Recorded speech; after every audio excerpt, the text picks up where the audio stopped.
What's happened? The Subaru's gone straight through the hedge at this square right.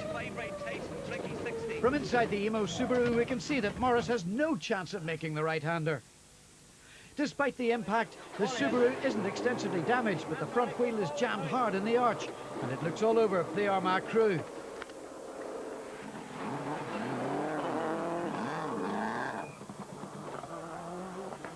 But Morris has other ideas. The red mist is down and the South Armagh man is oblivious to all around him. He just wants to get out of here.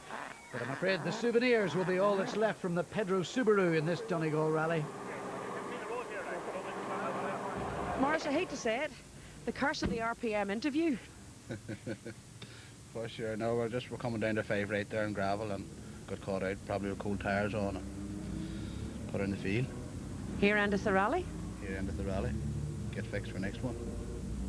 Well, you're remarkably calm about it. Oh, there's no point getting annoyed, is there? In the local battle, Paul Harris now moves up a place and has gradually extended his lead over the Doherty brothers to 41 seconds during the morning. Daniel is another driver who's opted for too soft a tyre. Indeed, Daniel's lucky his problems haven't dropped him into the clutches of Gareth Jones, who'll sadly retire with an engine failure. Herson is back up to 6th. Eamon Boland starts today in 13th, but is immediately second fastest and works his way up to 8th. While Austin McHale has his work cut out in 106th position. He's out now to test the car, and using his old tyres in the Sanyo Subaru, seems to be making the car distinctly nervous.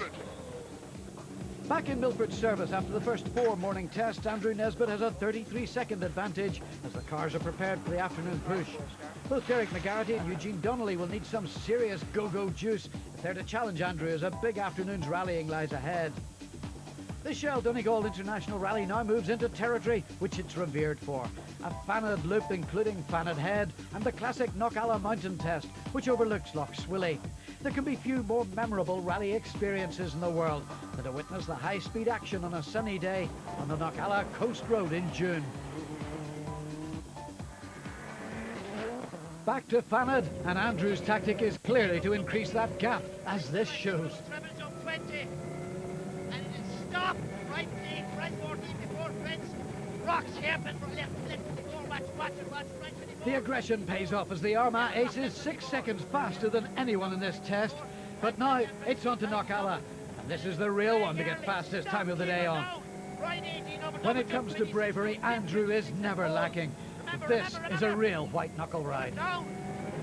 Middle jump 24 and pole. Stop! Keep her down 526, right 26, before ground 26. Watch it, keep her down, 26. Keep her down, Mirage, stop, left 16, right 12 over jump 26. Eugene Donnelly comes to Fanad, and the 1999 car is now some 46 seconds behind the 2002 example. But full credit to Eugene for keeping Andrew in sight. Stage 13 and Eugene sets fastest time. It was a mental pace. Crazy, said Eugene. Well, judge for yourself. Big flat crest, slight left over crest, brake, 3 left. But the EnviroCare car continues to drop time to the leader. When you have 2 great drivers, there's no substitute for technology. To dip 100, caution, bump tight, 3 left, don't cut. No matter how hard you And 2 try. left plus, 80.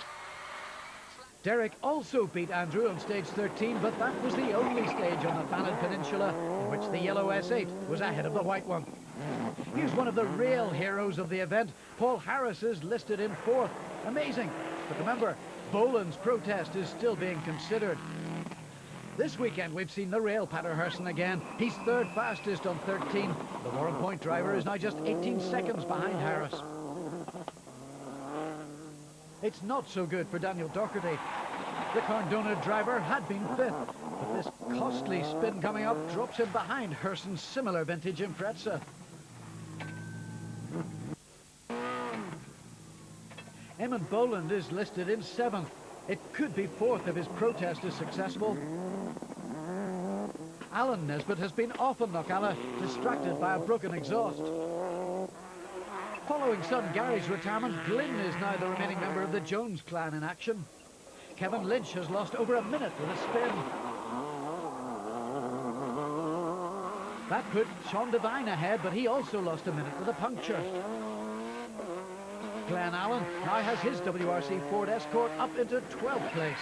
And Austin McHale, as always, keeps trying. But when you're back in 29th place, the mood inside the car may not be so congenial. Easy left, bridge, and right, 130. Slight right over. That Knockalla party goes on late into the afternoon as the watches start clicking for the second run through this awesome stage. 9 minutes 40 seconds is the time for Eugene to beat, and the Impreza's exit from the hairpin shows just how hard he's trying. Care, slight right over, big crest jump. As Eugene says, all the toys are now turned up. The active diffs are being put to full use, but still, Nesbitt is fastest. And that's very, very fast. 130 miles an hour plus. Watch it up here, watch it.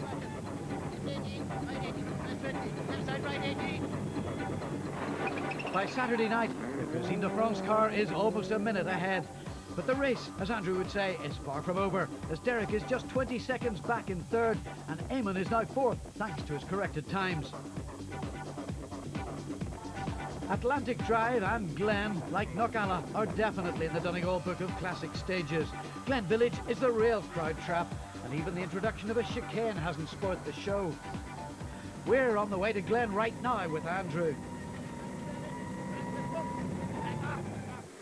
Kill them on the first stage of the day was an old Fisher tactic, and Andrew has learnt from a past master. He's 14 seconds faster than anyone. Middle right 18 on crest. Middle right 18 on crest. Back off square. Eugene Donnelly has another fastest time on the most westerly stage. Caution, square right. Into square right. But on Atlantic Drive, he again has to concede 4 seconds to Andrew. Derek McGarity has knocked the tracking out in the Pirelli S8, and he's dropping time. Eamon Boland is less than a minute behind now in adjusted time. But Paul Harris and John McCafferty's magnificent giant-killing run in 5th place comes to a violent end on the Port Lake test.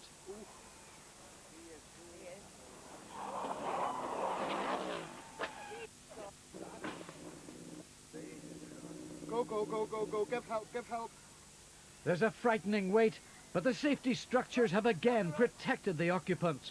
It would seem that the Letterkenny driver completely overestimated his potential pace for this right-hander. Paul and John are shaken, but fortunately not too badly stirred, as Pamela discovers at the scene of the accident. First thing, are you all right? Oh, I'm dead on. No problem. With a slight, I cut too much to the outside of the corner. We caught some chips, and I think we end up rolling over, you know. But Rolling over at least 2 or 3 times that we saw, and taking walls and poles out. well, we're not sure. She doesn't look too bad, you know. But as long as we're okay, both of us are okay, you know. It's never so bad.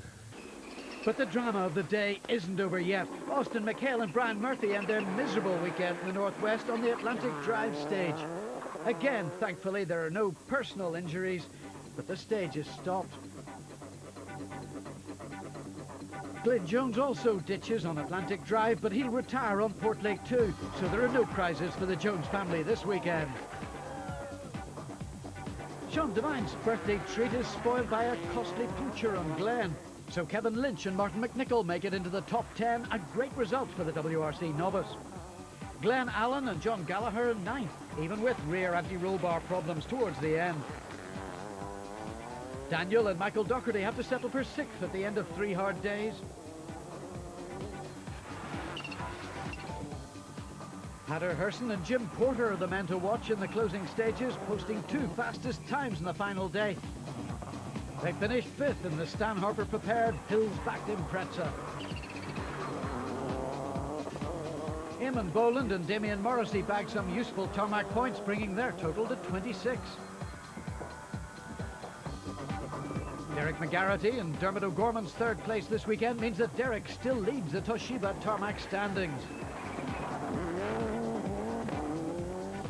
Eugene Donnelly and Paul Kiley, with their win in Killarney and 2nd in Donegal, are now 2nd in the series. And are they happy? Don't you love a happy, smiley face? This is unbelievable, unbelievable. I am delighted with this result, absolutely delighted. But it's Andrew Nesbitt and James O'Brien who take the Jim Kennedy Trophy. At Andrew, who wins the Shell Donegal International Rally for the 4th time. Well done, yeah, boy, yeah. Well done. Congratulations, Andrew. Another Donegal win. Another Donegal win, another sore head, I'd say. Fantastic rally, and the weather came out so good for us. It was fantastic. This win puts Andrew right back in contention to retain his tarmac title. In the end, there was a 1 minute 23 second margin between the first two. Eugene and Patter definitely need a special commendation for their drives in the Northwest. Taking dropped scores into account, all 3 of the top drivers in the series will go to round 4 on the same points. It doesn't get any closer than that.